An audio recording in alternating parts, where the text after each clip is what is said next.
Hello, today I'd like to talk about cutscene direction and sort of how we choose the shots and edit them together for the different cutscenes in the game. And, well, honestly, it's kind of embarrassing. Personally, I feel like we did a pretty good job with the cutscenes. I'm pretty happy with them. I think they convey what they're supposed to, and they're really sort of dynamic, like the one, where stabbing. Well, I don't want to get too spoilery, but there's lots of stabbing and horrible things, so well, the embarrassing part is some of them are really designed around making them easier to create. So it's really tough to animate cutscenes. Well, I mean, it's not as much tough as it is time consuming, and we're kind of pressed for time. And so Joe, who does all the animation, also does, puts together the level art and helps with level design. He puts together maps and stuff, and I work with him on those things.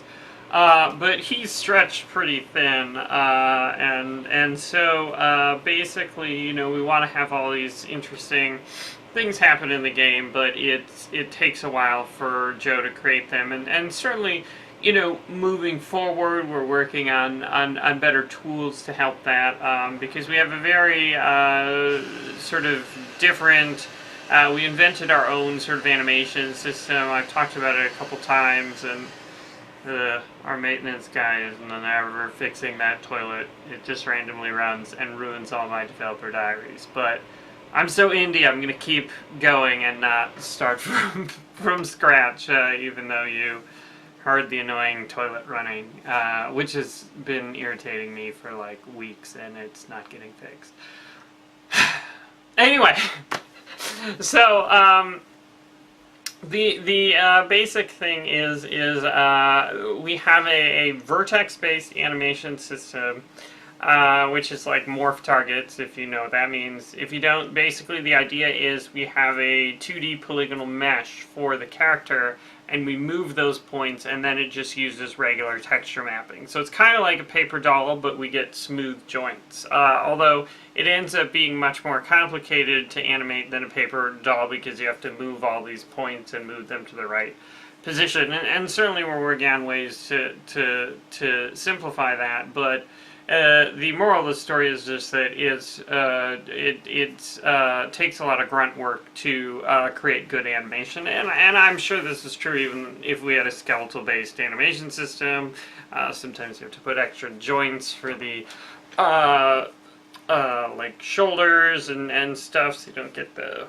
Well, anyway, I don't really think you care about all those details. I imagine you didn't care about my toilet, but... I felt like I should explain why it's annoying, but so basically some animations are harder to do with our animation system because of the way it's set up. And so basically with our cutscene direction, I guess there's two types of cutscenes. There's the sort of intrusive thought cutscene. Finally, we got the first one in the build with the vein pulling. It was in the trailer, but we didn't get it in the build because basically we only did that half second that appeared in the trailer. Now we've done the entire thing. It was a lot of work, but it's pretty awesome. I think so, and I think it really captures the horror of the intrusive thought. And so we have another intrusive thought cutscene going in. It should be in our beta build, which is hopefully soon, or I don't know the order in which I'll release these, so maybe it's already out. Anyway, but so those, I'm very picky, and we don't really take many shortcuts, but fortunately those are sort of from a first-person view and just sort of arms and stuff, so Well, the other one, there was a sort of favorite, or the most horrific, is the one with the arm bone coming out, and so we just did half a second for the trailer, and we're probably gonna have to redo that because it's there's like a whole, stab and twist and bone coming out, and so that's gonna be a nightmare for Joe. Hopefully not a never-ending one. Hopefully we can get that in because, again, that's something I really want to capture. And I probably have about another, I don't know, 10 or 20 sort of intrusive thoughts of the things that I wanted to get in the game. Probably won't be able to get them many in. Maybe we'll just have those 3. Which is less than I wanted, but, we have a limited time, limited budget, and of course that saves some good stuff for the next game, although I don't know, these may have been the most horrific of the, or at least most disgusting of the intrusive thoughts that I've struggled with, but I'm sure we can have some creepy and terrible ones for the next game.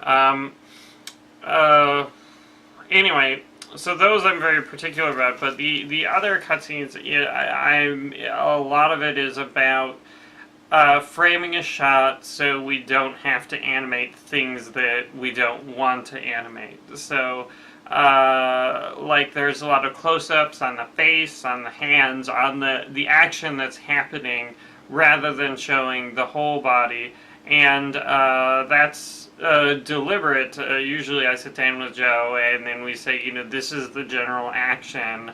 How can we frame the action such that we don't have to do a lot of the motions that would be like very complicated? And a lot of the complication wouldn't necessarily be there if we had a 3D polygonal character. But we don't. We have a 2D polygonal character, which has a lot of interesting constraints and problems. And I mean, I don't know. To some extent, I'd almost like to do a full 3D polygonal character with skeletal animation, but then the problem is it's really hard to get a good 2D look and then have it mesh with the 2D backgrounds, and then it's like, well, maybe we should do everything in 3D, but then it's like, I don't want to do everything in 3D. I like the feel of 2D art and the simplicity of the engine, because well, I wouldn't say our engine is exactly simple, but it's a lot simpler than a fully featured 3D engine. And the problem is with the fully featured 3D engine is I think the art is well, it's hard to get a good style. I think everyone just sort of goes for realistic or super cartoony, or and I think when you're dealing with actual drawings, it's easier to capture the artist's style. And certainly I could do some fancy tricks with shader programming, but I like sort of the 2D pipeline. Certainly our artists are except for Joe, are 2D artists and do 2D really well and not really 3D. And so then we need to find some other people to work on the game, blah, blah, blah. So, moral of the story is we have the 2D system. It's probably going to stay, and we sort of choose the camera angles and the zoom and what the camera's focused on based on what's easy. And I mean, it's tough because we can't cut as many corners perhaps as we would like, just because it has to still portray the entire action and it has to be coherent. It makes sense. You have to connect sort of one action to the next. So I mean, it's still a challenge to get everything to look right, but we're hopefully saving time on work by sort of working smarter and not harder in that respect. So anyway. I think I've bored you for long enough, so thanks for watching.